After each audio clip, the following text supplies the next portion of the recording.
This is the McLaren 600 LT and Aiden Taylor from Street Machine. I'm here. I'm got Chris. The McLaren.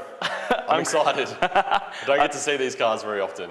No, normally it's the cars that are over there. I'm Chris Thompson. I'm the digital journalist at Motor Magazine, and we're going to give you a quick walk around of this beast from the UK.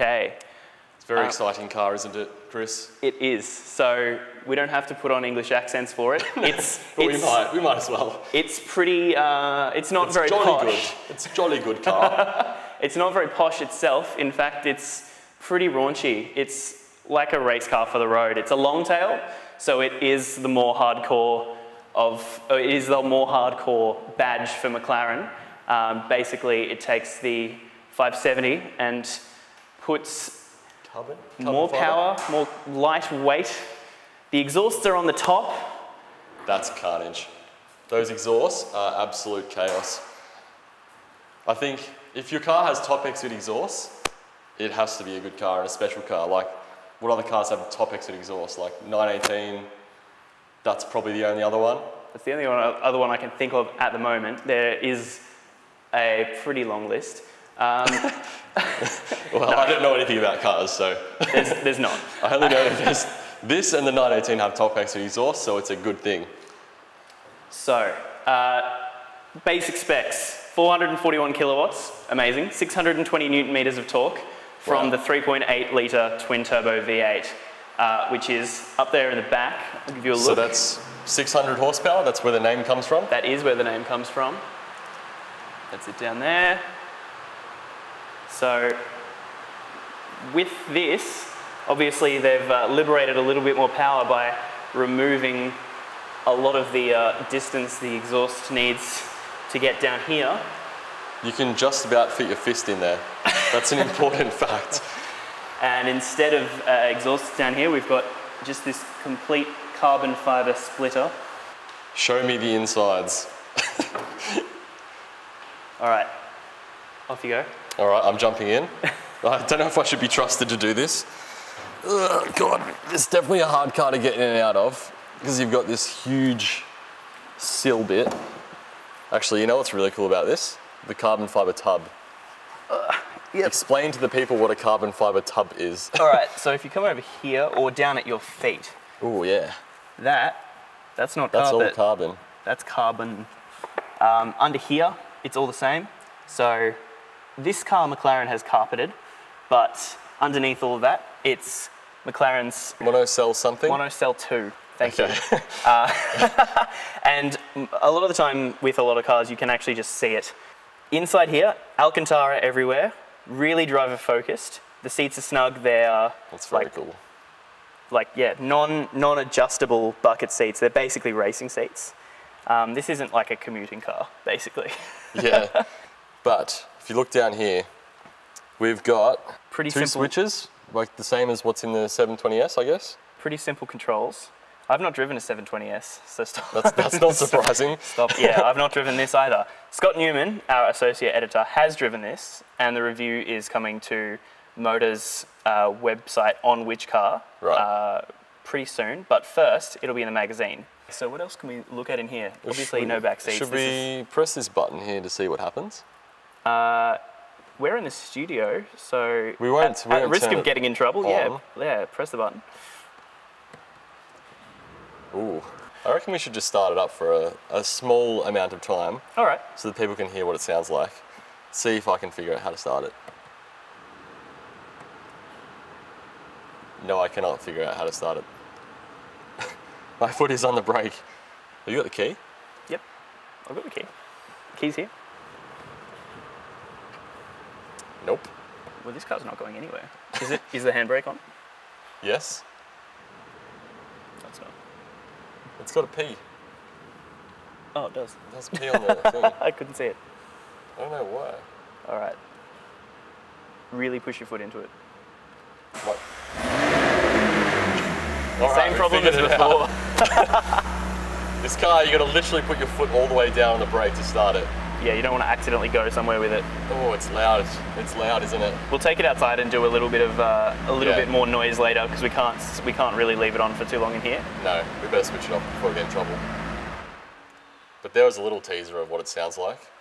And while it's stationary, there's also a rev limiter for about 4,000 RPM, I think. So you can't quite hook into it while we're in the car park. Yeah, but it still does sound good even at 4,000 RPM, doesn't it? Well, it's the sound of like a McLaren engine is pretty contentious. Some people really like it. Some people think it sounds too, turbocharged and muffled. The top exit exhausts on this make this sound pretty amazing, in my opinion. Yeah. Scott, who drove it, will probably tell you that he liked it more than he liked the sound of other McLarens. So okay. I think that's down to individual opinion. Yeah, I think it sounds pretty good because obviously you've got a pretty short exhaust on it because of the top exit. But yeah, and gets also a thumbs up from me. And also you drive an 86. Also, I do drive an 86, which is not very loud at all. So anything would probably sound better than that, but... All right, let's jump back out and have a look at some of the... Yes, there's a lot of things outside that we haven't shown the people yet. Exterior features. Let's struggle to get out of a car. Excuse the moaning and groaning on the microphone from that. It is like getting out of a race car. But how cool is this back? Like, look at all the exposed carbon fibre, the huge diffuser, even these little like winglet things. I like this as well. Is this called a flying buttress? So how fast is this car? 0 to 100. This will take 2.9 seconds to hit 100 k's an hour, or 8.4 to hit 200 k's an hour, which basically means this car will hit 200 before most family cars will hit 100. A Golf GTI is mid-6 to hit 100. So that's a quick car. Like that doesn't feel like a slow car. It's a pretty quick car, yeah. So being able to hit 200 k's an hour in under 10 that's supercar stuff. McLaren calls this part of its sports series, but this isn't like a Porsche Cayman rifle. This is 100% a supercar. It's about as fast as the 720S, which is their Super Series Halo car. So it's a very impressive car. It's very track focused. It's dramatic. Like, look, it's got doors like that. If you've got doors like that, it's a supercar. It's not a sports car. 100%, that's it. Like, I reckon this is more of a supercar than like the Lamborghini Hurricane or the 488, which have normal doors. People with scissor doors on their 90s Civics would disagree. Maybe I should get scissor doors for my 86. What do you think? I don't think you should do that. Probably not a good idea. All right, so we're going to get Aiden, who is 6 foot tall. I am 6 foot, He's pretty normal height. With my hair done, I'm 6 foot. Otherwise, I'm 5 foot 11 and a half. Jump in the car. All right, and let's see how... I'll try and hop in. I'll try and do this gracefully, but no promises. I'll try not to break anything either, because... All right, I'm in, and I think the seat's actually as far back as it goes at the moment, but I don't need it as far back. Do you feel pretty comfortable? I actually do feel very comfortable. The only thing that immediately strikes me as being a bit funny is how huge this part is and how close your 2 feet are. Like, I'm wearing quite large shoes. Zoom in on those, they're absolute carnage. And my foot almost touches the accelerator and the brake at the same time in these clod hoppers. Well, hang on. Yeah, try and get a zoom in on that. So, yeah, look. I would be a little bit careful about that, but if you're driving a supercar like this, you're probably going to wear chuck some Converse driving on. shoes. No, just chuck some Converse on. Yeah. So I fit in this fine, actually. There's heaps of headroom once you're actually inside.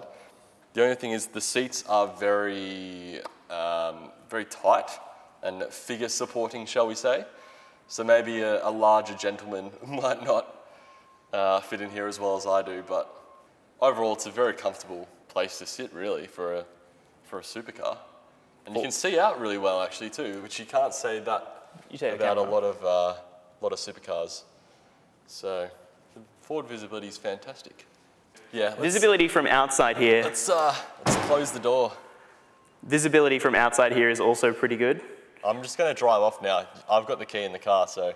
Actually, I've got the key here, so you're not going anywhere. Damn it. So neither of us will probably ever buy one of these, but it's a pretty cool thing to experience. Neither of us probably will end up buying one, but if I might place a deposit. It's either this or the new Supra. This or the new Supra. So how much do you think this car would be worth? 500,000? You're not too far off. It's Really? about 455 in Australia. That's a bargain. Is the base price. That is an absolute bargain. And the Spider version just came out yesterday as well. It was revealed. So coincidentally, we have this car while the convertible is on the way. And actually, how much is the convertible going to be? Because I might buy one of those instead of this one. You'd be expected to pay 500 plus for the convertible, I reckon. That's pretty good value, I'd say, because it's like the price of a house, but you can drive it around and go wherever you want. It's the price. And you could probably live in it. It's the price of a house unless you live in the city. Yeah, true. Yeah, but you can't race a house, so there is that. Exactly. Look, keep an eye out for the feature in Motor Magazine in an upcoming issue, and then after that, we'll put that online and you can all see it. So otherwise, subscribe to Motor Magazine, keep an eye on Which Car for more. Subscribe to everything. Follow Instagram, follow Facebook, do all that stuff, and you'll see more awesome cars like this.